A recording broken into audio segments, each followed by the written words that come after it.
കാന്തപുരം ഉസ്താദിന് പിന്നിൽ ജമാഅത്തായി നിസ്കരിച്ച ഇ അഹമ്മദ് സാഹിബും പാണക്കാട് തങ്ങളുടെ ഐക്യമെന്ന സമവായമെന്ന സന്ദേശവുമായാണ് ഓടിയെത്തിയത്. നമ്മൾ ഒന്നിച്ചെടുക്കാൻ തയ്യാറാകത്തുകൊണ്ട്, നമ്മൾ ഒന്നിച്ച് ചിന്തിക്കാൻ തയ്യാറാകത്തുകൊണ്ട്, നമ്മൾ ഒന്നിച്ച് പ്രവർത്തിക്കാൻ തയ്യാറാകത്തുകൊണ്ട് അത് നമുക്ക് ഒരിക്കലും സ്വീകരിക്കാൻ യോഗ്യമല്ല. നമ്മൾ ഇന്നും തന്നെ ഭിന്നിപ്പിന്റെയും അഭിപ്രായ വ്യത്യാസങ്ങളുടെയും മേഖലകൾ കുറച്ചുകൊണ്ടുവരണം. ഐക്യത്തിന്റെയും സ്നേഹത്തിന്റെയും ഒരുമയുടെയും ഒത്തൊരുമിച്ച് മുന്നേറ്റത്തിന്റെയും മേഖലകൾ നമ്മൾ വിശദീകരിക്കണം. അങ്ങനെയുള്ള മാത്രമേ നമുക്ക് മുന്നോട്ട് പോകാൻ കഴിയൂ. പഴയ നേതാക്കന്മാർ അവരുടെ പിൻഗാമികളായി ഇപ്പോഴുള്ള ആളുകളും ഈ വസ്തുത എത്തിരിക്കാതിരിക്കൂടാ.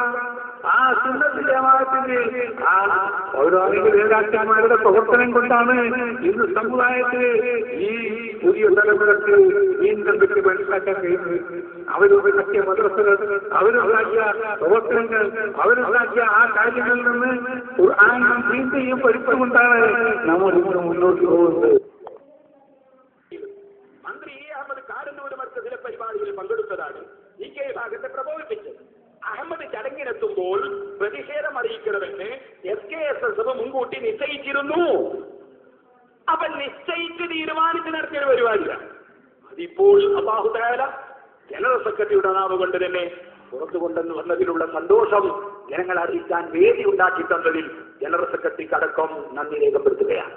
വായ വന്നിരിക്കുന്ന സമവായ ഈ ചില നേതാക്കന്മാര് പറഞ്ഞത് ഒരു സമവായ, അങ്ങനെ വായണ്ടോ?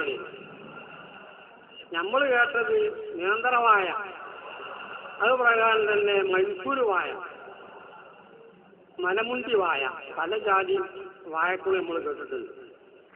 ഇങ്ങനൊരു സമവായ എന്ന വായ അത് കൊലക്കും സംസാരിക്കും.